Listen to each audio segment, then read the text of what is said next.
हम अंग्रेज हैं, व्यापार के बहाने आए हैं, लेकिन इरादा ताज का है। पहले भरोसा जीतेंगे, फिर राज करेंगे। सोने की चिड़िया अब हमारे पिंजरे में होगी। वीडियो अंत तक देखिए, क्योंकि ये जानना जरूरी है कि हमारी आजादी की कीमत क्या थी और गुलामी की शुरुआत कैसे हुई। कल्पना कीजिए एक ऐसे देश की जहां धरती सिर्फ अनाज नहीं, समृद्धि उगाती थी, जहां हुनर विरासत था और कारीगरों के हाथों में कला सांस लेती थी। एक ऐसा भारत जो दुनिया की अर्थव्यवस्था का चौथाई हिस्सा संभाले हुए था, जिसे दुनिया सोने की चिड़िया कहती थी, सम्मान से भी और लालच से भी। ये वही धरती थी जहां जीतने निकले साम्राज्य थक जाते थे।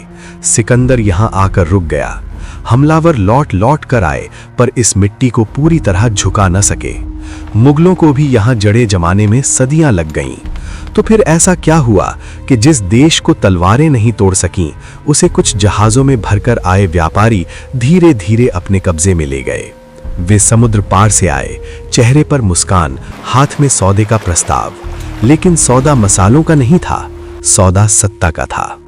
उन्होंने बंदूक बाद में उठाई, पहले उन्होंने फूट बोई। उन्होंने दीवारें नहीं गिराईं, उन्होंने दिलों के बीच दीवारें खड़ी कीं। और एक दिन जब लोगों को एहसास हुआ, सोने की चिड़िया के पंखों में जंजीरें डाल दी गई थीं। आज हम उसी अध्याय का पर्दा उठाने जा रहे हैं जिसे इतिहास की किताबें ब्रिटिश राज कहती हैं, लेकिन जिसे समझना हो तो उसे पढ़ना नहीं, महसूस करना पड़ेगा। ये कहानी शुरू होती है एक ऐसी तारीख से जिसने भारत की दिशा ही बदल दी। तारीख थी 23 जून 1757। जगह प्लासी का मैदान। बंगाल का नवाब सिराजुद्दौला अपनी विशाल सेना के साथ सीना तान कर खड़ा था। संख्या में ताकत उसके पास थी, जमीन उसकी थी, हौसला उसका था। सामने थी ईस्ट इंडिया कंपनी की मुट्ठी भर फौज, और उसका नेतृत्व कर रहा था एक ऐसा आदमी जिसका नाम इतिहास में लालच और साजिश के साथ लिखा गया, रॉबर्ट क्लाइव। कागजों पर यह एक युद्ध था, लेकिन मैदान जंग में जो हुआ वो युद्ध नहीं था, वो धोखा था। एक ऐसी गद्दारी जिसने आने वाले 200 सालों तक अंग्रेजों को हिंदुस्तान का खून चूसने का अधिकार दे दिया। नवाब की सेना का सेनापति मीर जाफर हजारों सैनिकों के साथ युद्ध के मैदान में मौजूद था, लेकिन खड़ा रहा खामोश, बिल्कुल एक पत्थर की मूर्ति की तरह। उसकी तलवार म्यान में ही सोती रही, जबकि अंग्रेजों की बंदूकें नवाब के वफादार सिपाहियों के सीने चीर रही थीं। क्यों? क्योंकि जंग मैदान में नहीं, पहले ही हार ली गई थी। रॉबर्ट क्लाइव ने मीर जाफर के कानों में सत्ता का जहर घोल दिया था। नवाब को मरवा दो और बंगाल का अगला ताज तुम्हारा होगा। बस एक लालच, बस एक वादा। और उसी एक गद्दारी ने पूरे हिंदुस्तान का सौदा कर दिया। सिराजुद्दौला हारे, पकड़े गए और बेरहमी से मार दिए गए। लेकिन उस दिन सिर्फ एक नवाब की मौत नहीं हुई थी, उस दिन भारत की स्वतंत्रता पर पहला गहरा वार हुआ था। लेकिन दोस्तों, असली कहानी जंग के मैदान में खत्म नहीं हुई, वो तो बस शुरुआत थी। असली लूट अब शुरू होने वाली थी। प्लासी की जीत के बाद जब रॉबर्ट क्लाइव मुर्शिदाबाद पहुंचा, जो उस समय बंगाल की राजधानी थी, और शाही खजाने में दाखिल हुआ, तो उसकी आंखें फटी की फटी रह गईं। उसने अपनी डायरी में लिखा कि वो सोने, चांदी और हीरे जवाहरात के ढेरों से गुजर रहा था। इतनी दौलत कि उस समय पूरे लंदन शहर की कुल संपत्ति उसके सामने छोटी पड़ जाए। और फिर शुरू हुआ संपत्ति का महान निकास। अंग्रेजों ने शराफत का नकाब उतार फेंका। मीर जाफर को गद्दी पर बिठा दिया गया, लेकिन वो सिर्फ नाम का नवाब था। असल हुकूमत कंपनी के हाथ में थी। वो एक कठपुतली था जिसकी डोर लंदन से खींची जा रही थी। सबसे पहले बंगाल के खजाने से सोना और चांदी निकालकर नावों में भरना शुरू हुआ। एक दो नहीं, पूरी 100 बड़ी नावें। जरा उस दृश्य की कल्पना कीजिए। गंगा नदी के पानी पर तैरती 100 कश्तियां जो हिंदुस्तानी किसानों और मजदूरों की पीढ़ियों की मेहनत से भरी हुई थीं, और वो सब हमेशा के लिए हमारी धरती से बहकर जा रहा था। अकेले रॉबर्ट क्लाइव ने लाखों पाउंड अपनी निजी जेब में भर लिए, जो आज के हिसाब से अरबों रुपए होते हैं। लेकिन यह तो सिर्फ शुरुआत थी, क्योंकि अब लूट छिप कर नहीं, कानूनी तरीके से होने वाली थी। असली अत्याचार, असली नर्क 1765 में शुरू हुआ, जब अंग्रेजों ने मुगल बादशाह से दीवानी अधिकार हासिल कर लिए। इसका मतलब था बंगाल, बिहार और उड़ीसा के करोड़ों किसानों से लगान वसूलने का पूरा कानूनी अधिकार अब ईस्ट इंडिया कंपनी के पास था। एक व्यापारिक कंपनी अब सरकार बन चुकी थी। पहले जब कोई राजा टैक्स लेता था तो बदले में जिम्मेदारी भी निभाता था, प्रजा की रक्षा करता था, सड़कें बनवाता था और अकाल के समय अपने गोदाम खोल देता था। लेकिन अंग्रेजों का मकसद शासन करना नहीं था, उनका मकसद था निचोड़ना। टैक्स इतना बढ़ा दिया गया कि किसान की कमर टूट गई। फसल अच्छी हो तो टैक्स दो, सूखा पड़े तो भी टैक्स दो, बाढ़ सब बहा ले जाए तो जमीन बेचकर टैक्स दो, गहने गिरवी रखकर टैक्स दो। क्योंकि कंपनी को मौसम से कोई मतलब नहीं था, उन्हें सिर्फ अपने मुनाफे से मतलब था। अंग्रेज अफसर, जिन्हें उस समय नवाब्स कहा जाता था, गांव-गांव घूमते। जो किसान लगान नहीं दे पाता उसे कोड़ों से पीटा जाता, चिलचिलाती धूप में घंटों खड़ा रखा जाता, कभी कभी तो उसके बच्चों तक को गुलामी में धकेल दिया जाता। जहां पहले किसान अपनी फसल का लगभग 10% राजा को देता था, अब अंग्रेज 50% से भी ज्यादा छीन रहे थे। पैसा गंगा के किनारे से निचोड़ा जाता और टेम्स नदी के किनारे उड़ेला जाता। बंगाल, जिसे कभी जन्नते निशान कहा जाता था, धीरे धीरे कब्रिस्तान में बदलने लगा। खेत सूख रहे थे, चेहरे मुरझा रहे थे, लेकिन कंपनी की तिजोरी, उसका पेट अब भी नहीं भर रहा था। अत्याचार की हद तब पार हुई जब कुदरत ने भी हिंदुस्तान से मुंह मोड़ लिया और अंग्रेजों ने इंसानियत का गला घोंट दिया। मैं बात कर रहा हूं 1770 की उस खौफनाक दौर की जिसे इतिहास आज भी कांपते हुए याद करता है। 1769। आसमान से आग बरस रही थी, धरती का सीना प्यास से फट चुका था। बंगाल के किसान आसमान की ओर टकटकी लगाए खड़े थे, शायद एक बूंद बारिश गिर जाए, लेकिन पानी नहीं गिरा। और जब 1770 शुरू हुआ तो मौत ने दस्तक दे दी। इतिहास इसे 76 का मनवंतर कहता है। गांव जो कभी हंसते थे शमशान बन गए। लेकिन सवाल है, क्या यह सिर्फ सूखा था? नहीं, अकाल सिर्फ तब नहीं आता जब बादल बरसना बंद कर दे। अकाल तब आता है जब शासक इंसान रहना बंद कर दे। जिस वक्त खेतों में फसलें सूख रही थी, उसी वक्त ईस्ट इंडिया कंपनी के गोदाम अनाज से भरे थे, लेकिन वो अनाज भूखी जनता को देने के बजाय ऊंचे दामों पर बेचा गया। चावल सोने से महंगा कर दिया गया। एक नियम बना, पहले कंपनी का लगान चुकाओ, फिर अगर कुछ बचे तो खुद खाओ। सोचिए उस किसान की हालत जिसके घर बूढ़े माँ बाप भूख से तड़प रहे हैं, बच्चे एक मुट्ठी चावल के लिए रो रहे हैं, और अंग्रेज सिपाही उसके घर से वो आखिरी मटका भी उठा ले जा रहे हैं जिसमें अगले साल के लिए बीज बचाकर रखा गया था।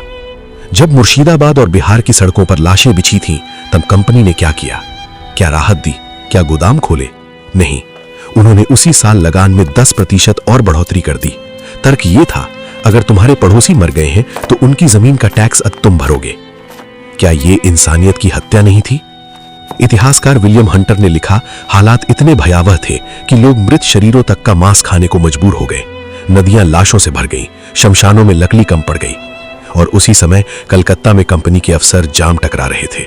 लंदन चिट्ठियां लिख रहे थे कि इस साल मुनाफा पहले से ज्यादा है। सिर्फ एक साल में बंगाल की 1/3 आबादी खत्म हो गई, करीब 1 करोड़ लोग। ये किसी बीमारी से नहीं हुआ था, ये किसी वायरस से नहीं हुआ था, ये लालच से हुआ था।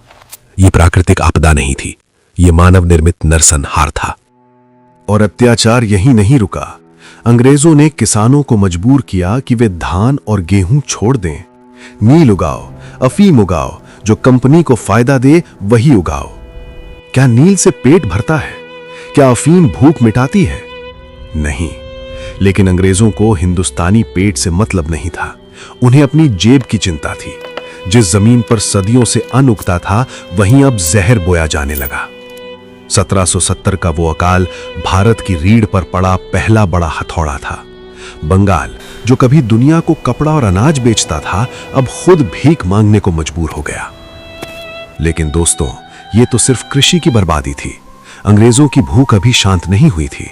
अब उनकी नजर थी भारत के उस हुनर पर, उस उद्योग पर, जिसके सामने ब्रिटेन की फैक्ट्रियां धूल चाटती थीं। मैं बात कर रहा हूं भारत के कपड़ा उद्योग की। आगे जो होने वाला था वो सिर्फ आर्थिक साजिश नहीं थी, वो था हुनर का कत्ल। एक समय था जब रोम की राजकुमारियां हों या मुगल रानियां, सबकी पहली पसंद एक ही थी, ढाका की मलमल। बंगाल के कारीगरों के हाथों में ऐसा जादू था कि वे हवा को भी बुन देते थे। कहा जाता है 6 गज लंबी साड़ी एक अंगूठी के बीच से निकल जाती थी। दुनिया उसे कहती थी बुनी हुई हवा। 18वीं सदी तक दुनिया में बिकने वाले कपड़े का करीब 25% हिस्सा भारत से जाता था। यूरोप के बाजार भारतीय कपड़ों के दीवाने थे। ब्रिटेन के कारखाने बंद होने की कगार पर थे, क्योंकि कोई भी अंग्रेज भारत के रेशम और कॉटन के सामने अपना मोटा खुरदुरा कपड़ा पहनना नहीं चाहता था। और यही बात अंग्रेजों को चुभ गई। उन्हें समझ आ गया, जब तक भारत के कारीगर जिंदा हैं, मैनचेस्टर की मिलें कभी अमीर नहीं बन पाएंगी। तो उन्होंने मुकाबला नहीं चुना, उन्होंने बर्बादी चुनी। ईस्ट इंडिया कंपनी ने तय किया, अब भारत कपड़ा बेचने वाला देश नहीं रहेगा, उसे कपड़ा खरीदने वाला बनाया जाएगा। सबसे पहले शुल्क की दीवार खड़ी की गई।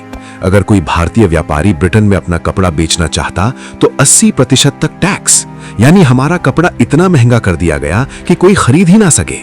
लेकिन जब ब्रिटेन का मशीन से बना कपड़ा भारत आता तो उस पर 0% टैक्स। इसे नाम दिया गया मुक्त व्यापार। लेकिन यह आजादी सिर्फ अंग्रेजों के लिए थी, भारतीयों के लिए यह मौत का व्यापार था। फिर भी भारतीय कारीगरों का हुनर इतना जीवित था कि लोग भारतीय कपड़ा ही मांगते रहे। और जब वे बराबरी नहीं कर पाए तो दमन शुरू हुआ। लोक कथाओं और कुछ दस्तावेजों में एक भयावह सच दर्ज है। कहा जाता है, जो बुनकर कंपनी के लिए काम करने से मना करता या अपना हुनर किसी और को सिखाता, उसके अंगूठे काट दिए जाते थे। सोचिए, उस कलाकार की पीड़ा जिसकी दुनिया उसकी उंगलियों में बसती हो और उसी के हाथ को बेकार कर दिया जाए।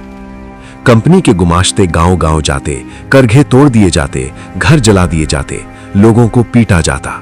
मकसद सिर्फ एक था, भारतीय उद्योग की रीढ़ तोड़ना।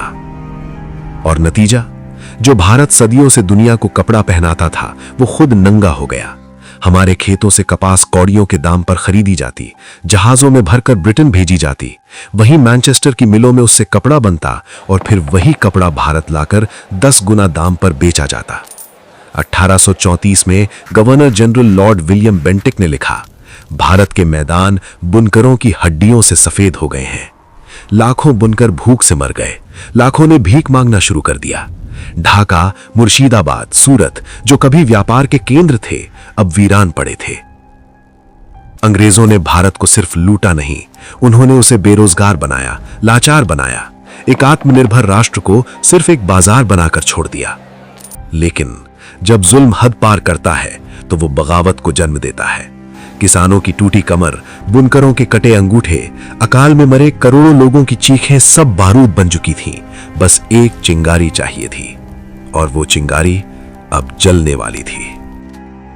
और फिर 1857 आया, वो साल जिसने अंग्रेजों की नींद उड़ा दी। 10 मई 1857, ये वो तारीख थी जब भारत के सब्र का बांध टूट गया। बैरकपुर से उठी मंगल पांडे की चिंगारी अब ज्वालामुखी बन चुकी थी। मेरठ से दिल्ली तक, झांसी से कानपुर तक, हर जुबान पर एक ही भावना थी, अब बस। किसानों ने हल छोड़ दिए, हाथों में तलवारें आ गईं। जिन बुनकरों के अंगूठे काट दिए गए थे, उन्होंने भी ईंट और पत्थर उठा लिए। पहली बार हिंदू और मुसलमान कंधे से कंधा मिलाकर खड़े थे। लेकिन अंग्रेजों ने इस विद्रोह का जवाब जिस क्रूरता से दिया, उसे इतिहास ने डेविल्स विंड कहा। आदेश साफ था, दया मत दिखाओ, जो भी बागी दिखे खत्म कर दो। पकड़े गए विद्रोहियों को तोपों के मुंह पर बांधा गया और फिर तोप दाग दी गई। यह सिर्फ मौत नहीं थी, यह डर का संदेश था। ग्रैंड ट्रंक रोड के किनारे मीलों तक पेड़ों पर लाशें टांगी गईं, गांव जला दिए गए, हजारों लोग मारे गए, खून की नदियां बह गईं। 1857 भले ही दबा दिया गया, लेकिन उसने अंग्रेजों को हिला दिया। लंदन में बैठी महारानी विक्टोरिया को समझ आ गया कि ईस्ट इंडिया कंपनी अब भारत को नहीं संभाल सकती। 1858 में कंपनी का राज खत्म कर दिया गया। भारत सीधे ब्रिटिश ताज के अधीन आ गया।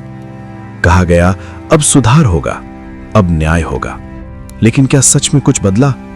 नहीं, लुटेरा बदल गया था, लेकिन लूटने का तरीका वही था। बल्कि अब वो और व्यवस्थित हो गई थी।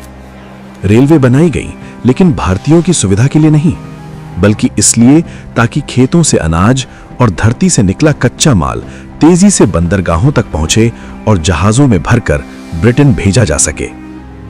और फिर आया 20वीं सदी का वो काला दिन जिसने साबित कर दिया कि सत्ता बदल सकती है, लेकिन पत्थर दिल नहीं। 13 अप्रैल 1919, अमृतसर, जलियांवाला बाग। बैसाखी का दिन था। हजारों लोग, औरतें, बच्चे, बुजुर्ग शांति से एकत्र थे।